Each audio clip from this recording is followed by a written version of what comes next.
Kematian, di tempat terpencil ini, bisa terjadi dengan cara yang tak terhitung jumlahnya. Sudah bertahun-tahun geolog Charles Brophy menghadapi keindahan liar wilayah ini, tapi tidak ada yang bisa menyiapkan dirinya menghadapi takdir yang begitu biadab dan tak wajar seperti yang sebentar lagi akan menimpanya.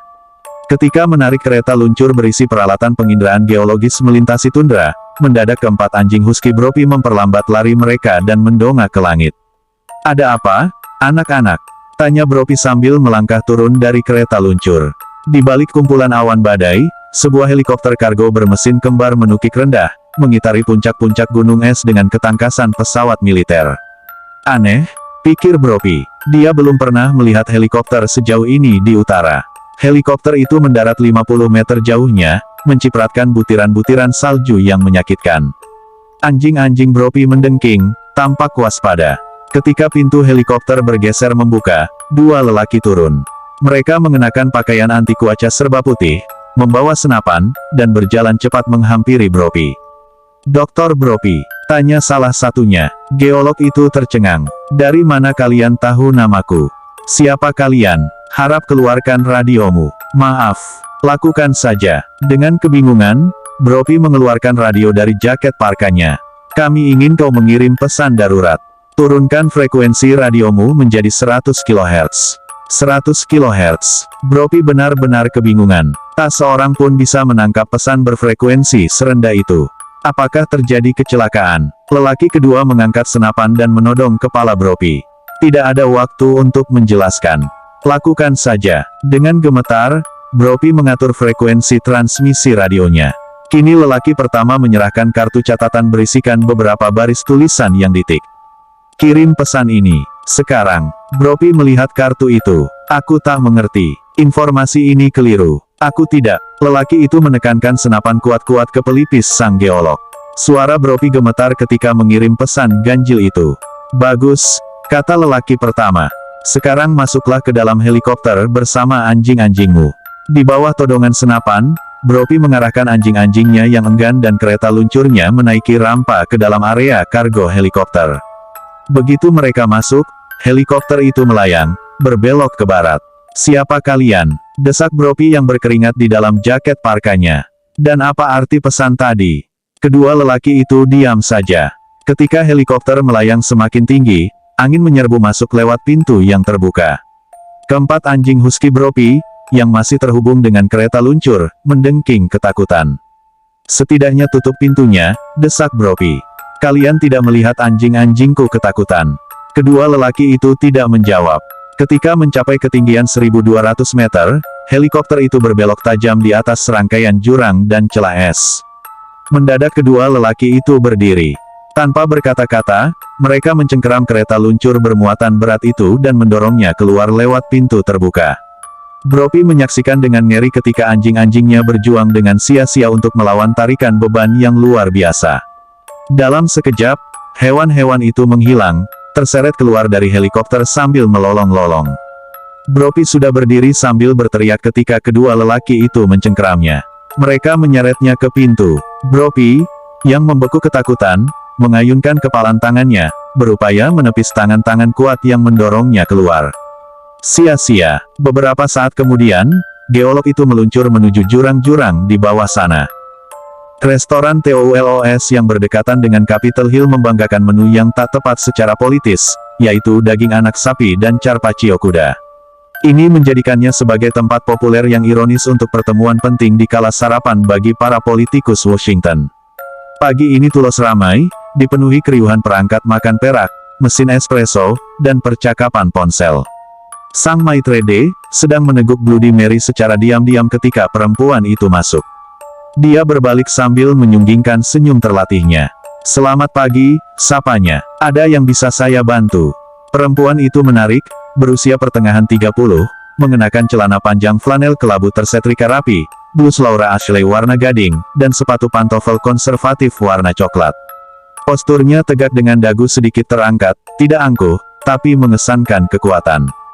Rambut perempuan itu coklat muda dan ditata dengan gaya terpopuler di Washington, gaya penyiar perempuan, tergerai lebat, bagian bawahnya melengkung di bahu, cukup panjang untuk terlihat seksi, tapi cukup pendek untuk mengingatkan bahwa dia mungkin lebih pintar daripadamu.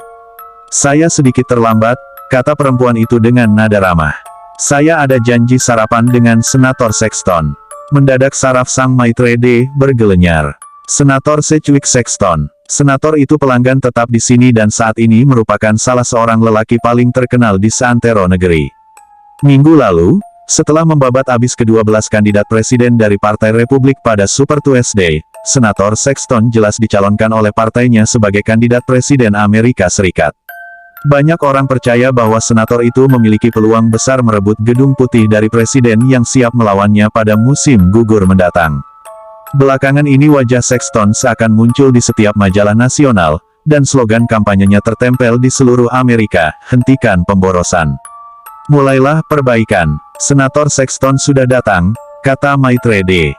Dan, Anda, Rahel Sexton, putrinya, betapa tololnya aku, pikir Maitrede. Kemiripannya jelas terlihat. Perempuan itu mewarisi mata tajam dan pembawaan halus senator, aura elegan dan tangguh yang tak bercela. Jelas ketampanan klasik senator menurun kepada putrinya, walaupun Rahel Sexton seakan menyandang berkahnya dengan keanggunan dan kerendahan hati yang bisa dicontoh oleh sang ayah. Senang mendapat kunjungan Anda, Ms. Sexton. Ketika mengantarkan putri senator melintasi ruang makan, Maitrede merasa malu oleh lirikan kaum lelaki yang mengikuti Ms. Sexton beberapa secara diam-diam, yang lainnya lebih terang-terangan. Hanya sedikit perempuan yang bersantap ditulos, dan bahkan lebih sedikit lagi yang berpenampilan seperti Rahel Sexton. Seksi, bisik salah seorang pelanggan. Sexton sudah menemukan istri baru. Itu putrinya, dasar idiot, jawab yang lain. Lelaki itu tergelak, mengingat seperti apa Sexton, mungkin perempuan itu ditidurinya juga. Asteris asteris asteris asteris asteris. Ketika Rahel tiba di meja ayahnya, senator sedang bicara keras di ponsel mengenai salah satu kesuksesannya baru-baru ini. Sekilas dia mendongak memandang Rahel, lalu mengetuk-ngetuk arloji Cartier-nya untuk mengingatkan keterlambatan putrinya. Titik. Nah, apa kabar? Sibuk. Kulihat kampanyemu berjalan lancar. Oh, jangan bicara pekerjaan. Sexton mencondongkan tubuh ke atas meja, merendahkan suara. Bagaimana dengan anak muda di Departemen Luar Negeri yang kuperkenalkan kepadamu itu? Rahel mengembuskan napas, sudah memerangi dorongan untuk menengok arloji. Dat, aku benar-benar tidak punya waktu untuk meneleponnya. Dan kuharap kau menghentikan upayamu untuk. Kau harus meluangkan waktu untuk hal-hal penting, Rahel. Tanpa cinta, semuanya tidak berarti. Sejumlah jawaban pedas melintas dalam benak Rahel, tapi dia memilih untuk diam. Bersikap sok bijak tidaklah sulit jika menyangkut ayahnya. Dat, kau ingin bertemu denganku. Kau bilang penting. Memang, senator menatap putrinya lekat-lekat. Rahel merasakan sebagian pertahanan dirinya luluh di bawah tatapan ayahnya, dan dia mengutuk kekuatan lelaki itu. Mata senator adalah talentanya, talenta yang menurut Rahel mungkin akan membawa lelaki itu ke Gedung Putih. Secara mendadak mata lelaki itu bisa digenangi air mata, sesaat kemudian mata itu akan berubah jernih, membuka jendela untuk jiwa yang bersemangat, mengulurkan ikatan kepercayaan kepada semua orang. Semuanya adalah soal kepercayaan, begitulah kata ayahnya selalu. Senator telah kehilangan kepercayaan Rahel bertahun-tahun lalu, tapi dengan cepat dia meraih kepercayaan dari seluruh negeri. Aku punya tawaran untukmu, kata Senator Sexton. Biar ku tebak, jawab Rahel, berupaya memperkuat kembali posisinya. Seorang duda cerai terkenal sedang mencari istri muda. Jangan bercanda, sayang. Kau sudah tidak semudah itu lagi. Rahel merasakan sensasi menciut yang sudah tidak asing lagi, yang begitu sering mengiringi pertemuan dengan ayahnya. Aku ingin memberimu sekoci penyelamat, kata ayahnya. Yang terakhir, Pak, kata reporter itu, Anda mengalami lonjakan B. Aku tidak merasa tenggelam. Bukan kau yang tenggelam, tapi Presiden. Kau harus melompat dari kapal sebelum terlambat. Bukankah kita sudah pernah membicarakan ini? Pikirkan masa depanmu, Rahel. Kau bisa bekerja untukku. Kuharap, bukan ini alasanmu mengajakku sarapan. Ketenangan palsu senator sedikit terguncang. Rahel, tidakkah kau sadari bahwa pekerjaanmu untuk presiden berakibat buruk terhadapku? Dan terhadap kampanyeku? Rahel mendesah.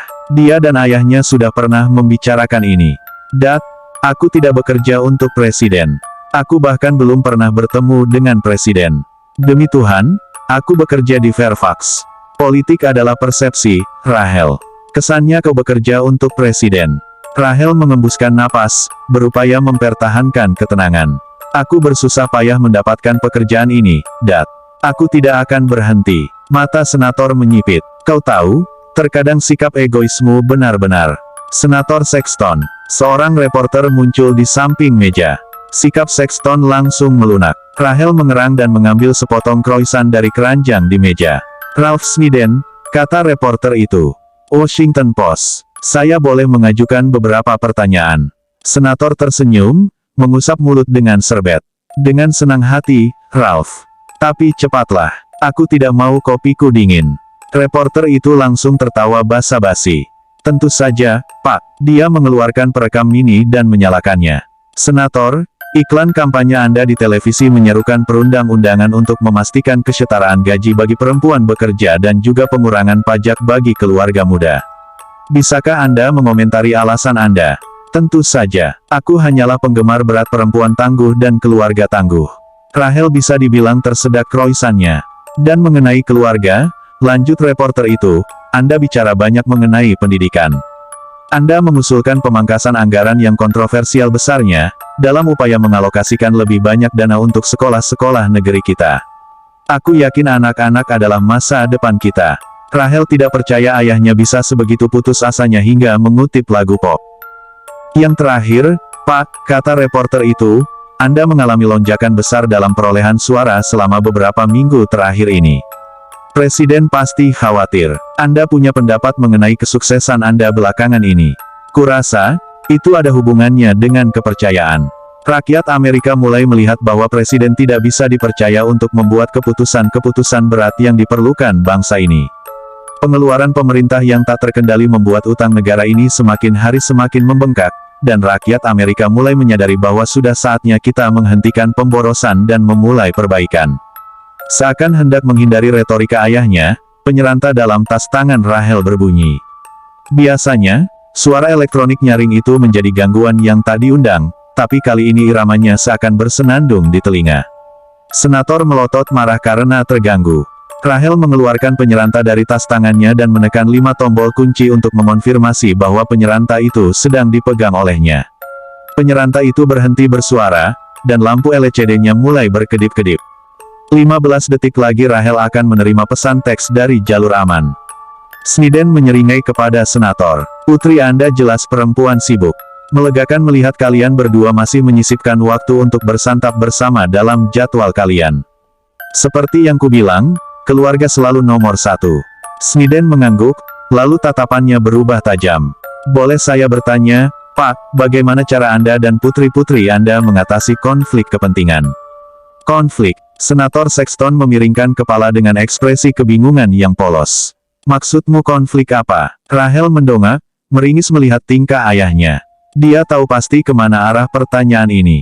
Reporter keparat, pikirnya. Setengah dari mereka digaji secara politis. Di kalangan jurnalis, pertanyaan reporter itu disebut grapefruit, pertanyaan yang seakan sulit dijawab, tapi sesungguhnya dirancang untuk menguntungkan senator, umpan yang bisa disambar oleh Sexton dan dilempar untuk menjernihkan beberapa hal. Wah, Pak, reporter itu terbatuk, berpura-pura tidak nyaman dengan pertanyaannya. Konflik karena putri Anda bekerja untuk musuh Anda. Tawa senator Sexton meledak, langsung meredam pertanyaan itu. Ralph, pertama-tama, aku dan presiden tidak bermusuhan. Kami hanyalah dua patriot yang punya gagasan berbeda mengenai cara mengurus negara yang kami cintai. Wajah reporter itu berseri-seri. Dia telah mendapatkan pernyataan jitu. Dan yang kedua, putriku tidak bekerja untuk presiden, dia bekerja untuk komunitas intelijen. Dia mengumpulkan laporan-laporan intel untuk dikirim ke Gedung Putih. Ini posisi yang tidak begitu tinggi. Senator terdiam dan memandang Rahel. Sesungguhnya, sayang, aku tidak yakin apakah kau pernah bertemu dengan presiden. Rahel terpana, matanya membara. Penyeranta itu kembali berbunyi, dan Rahel mengalihkan pandangan pada pesan yang muncul di layar LCD. RPRTDIRNRO Stat. Rahel langsung memecahkan sandi itu dan mengernyit. Pesan itu tak terduga, dan pasti kabar buruk. Setidaknya dia punya alasan untuk pergi. Bapak-bapak, katanya, sayang sekali aku harus pergi. Aku terlambat ke tempat kerja. Miss Sexton, kata reporter itu cepat, sebelum Anda pergi, saya ingin tahu apakah Anda bisa mengomentari desas-desus bahwa Anda mengadakan pertemuan sarapan ini untuk membahas kemungkinan Anda meninggalkan posisi Anda saat ini dan bekerja untuk kampanye ayah Anda. Rahel merasa seakan seseorang menyiramkan kopi panas ke wajahnya. Pertanyaan itu benar-benar mengejutkannya. Dia memandang ayahnya dan, dari seringai lelaki itu, dia merasa pertanyaan itu telah diatur. Dia ingin menaiki meja dan menikam ayahnya dengan garpu. Reporter itu menyorongkan perekam ke wajah Rahel. Miss Sexton. Rahel menatap tajam reporter itu. Ralph, atau entah siapa namamu, dengar baik-baik, aku tidak berniat meninggalkan pekerjaanku dan bekerja untuk Senator Sexton. Dan, jika menulis yang sebaliknya, kau akan memerlukan sendok sepatu untuk mengeluarkan perekam itu dari pantatmu. Mata reporter itu membelalak. Dia mematikan perekam, menyembunyikan seringai. Terima kasih kepada Anda berdua. Lalu dia menghilang. Rahel langsung menyesali kemarahannya. Dia mewarisi sifat pemarah ayahnya, dan itulah sebabnya dia membenci lelaki itu. Bagus, Rahel. Bagus sekali. Ayahnya melotot tidak setuju. Sebaiknya kau belajar mengendalikan diri. Rahel mulai mengemasi barang-barangnya. Pertemuan ini sudah selesai. Lagi pula, tampaknya urusan senator dengannya sudah selesai. Lelaki itu mengeluarkan ponsel untuk menelepon. Bye, sayang. Mampirlah ke kantor sesekali untuk sekadar menyapa. Dan, demi Tuhan, menikahlah. Usiamu 33 tahun. 34, bentak Rahel. Sekretarismu sudah mengirim kartu ucapan. Ayahnya berdecak menyesal. 34, hampir perawan tua. Kau tahu, ketika usiaku 34, aku sudah menikahi Mom dan meniduri tetangga. Kata-kata itu terucap lebih keras daripada yang dikehendaki Rahel, suaranya langsung menggelayuti keheningan yang tiba-tiba muncul. Orang-orang yang bersantap di dekat mereka menoleh. Mata Senator Sexton berkilat dingin, seperti dua kristal es yang menembus tubuh Rahel. Berhati-hatilah, Nona. Rahel berjalan ke pintu. Tidak, kaulah yang harus berhati-hati, Senator. Ketiga lelaki itu duduk dalam keheningan di dalam tenda penahan badai Thermatec. Di luar, angin sedingin es menamparkan nampar tempat perlindungan itu, mengancam hendak mencerabutnya dari semua tambatannya. Tak seorang pun dari mereka peduli, masing-masingnya pernah mengalami situasi yang jauh lebih mengancam daripada ini. Tenda mereka putih bersih, didirikan dalam ceruk dangkal, tak terlihat. Semua peralatan komunikasi, transportasi, dan persenjataan mereka serba canggih. Pemimpin kelompok itu bernama Sandy Delta One. Lelaki itu berotot dan gesit, dengan mata semuram topografi tempatnya ditugaskan. Arloji kronograf militer di pergelangan tangan Delta One berbunyi bip keras. Suara itu bertepatan dengan bunyi bip yang terdengar dari arloji kronograf di pergelangan tangan kedua lelaki lainnya. 30 menit lagi telah berlalu. Sudah waktunya. Sekali lagi, secara refleks, Delta One meninggalkan kedua rekannya dan melangkah keluar, memasuki kegelapan dan angin yang menamparkan nampar. Dengan teropong inframerahnya, dia meneliti cakrawala yang diterangi bulan. Seperti biasa, dia memusatkan perhatian pada bangunan itu. Jaraknya 1000 meter, bangunan besar dan ganjil yang menjulang dari dataran tandus. Kini dia dan timnya telah mengamati bangunan itu selama 10 hari, semenjak pembangunannya. Delta One yakin, informasi di dalamnya akan mengubah dunia. Sudah banyak nyawa melayang untuk melindungi informasi itu. Saat ini segalanya tampak tenang di luar bangunan. Namun, ujian yang sesungguhnya adalah apa yang terjadi di dalamnya. Delta One kembali memasuki tenda dan berkata kepada kedua rekannya, waktunya pengintaian. Kedua lelaki itu mengangguk. Yang lebih jangkung, Delta Two, membuka laptop dan menyalakannya. Delta Two menempatkan diri di depan layar, meletakkan tangan pada joystick mekanis dan menyentakkannya dengan cepat. 1000 meter jauhnya, tersembunyi jauh di dalam bangunan, sebuah robot pengintai seukuran nyamuk menerima transmisi dari Delta Two dan terbangun.